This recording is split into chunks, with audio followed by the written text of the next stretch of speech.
Um, it was a case with my brothers. We had inherited a building from my grandparents to my parents and then to us. And the three siblings were not able to work together, unfortunately. Business and family don't always mesh well. Well, the first thing was that the older brother didn't want to, there was things that had to be done. There was work that had to be done to the building, renovations, and he pretty much didn't want to partake in it, which was fine because they had offered to be like, all right, well, listen, if you want nothing to do with it, we'll just sign an agreement where we'll just mail you checks. It all started with wanting to have an operating agreement. Since we're tenants in common, we were wanting to get an LLC formed, but we wanted it, the three of us, and we couldn't get any answers from him whatsoever. No matter whether it was, email, phone call. My one brother would actually go to the other brother's house and wait for him to get home to just talk to him, and he would avoid us. Even with wanting to keep the building, we offered for him to be a silent partner.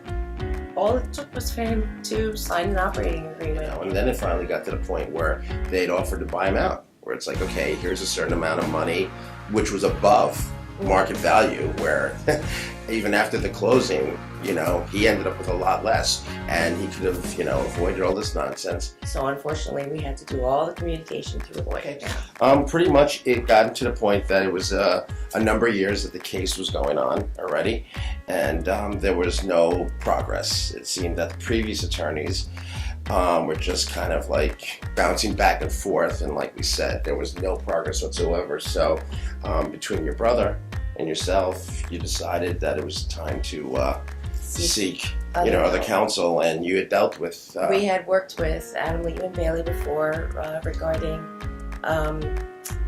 the tenants' eviction cases. So we had worked with them and knew what they were like, so we came back and...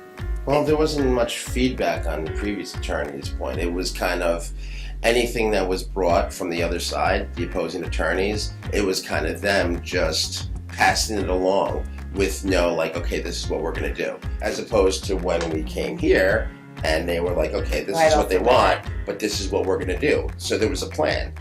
They constantly asked what we were looking for, what did we want, and instead of just telling us what it was, they would do the pros and cons with us through everything.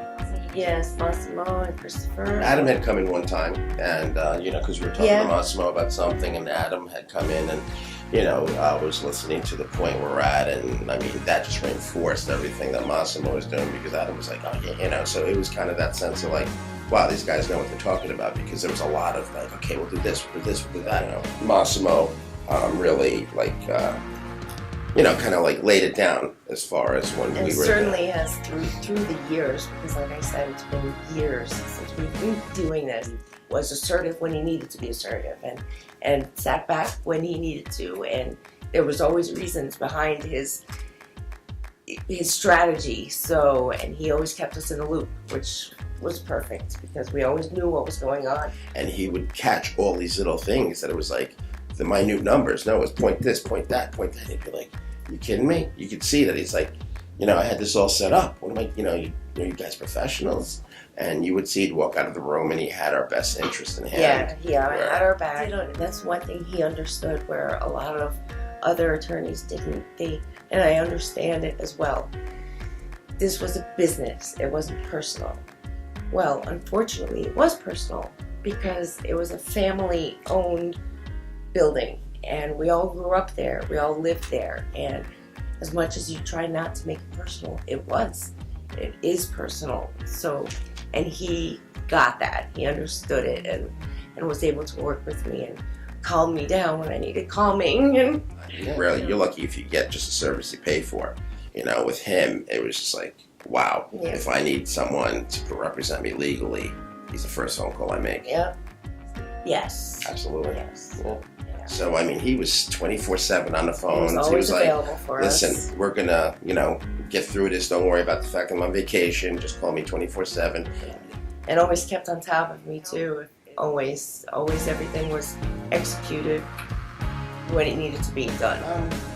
Well, like I said, just being as responsive as they were, because there's the professionalism, but there's also, a lot of people can comment or criticize on the fact that if you see someone getting along friendly, where it's not the professionalism, but you could relate to someone as a human being, and like, okay, and just keep it to where you're comfortable. Absolutely, no doubt about it. Stand behind it, where it's like, these are the people you want. Yeah. Yeah.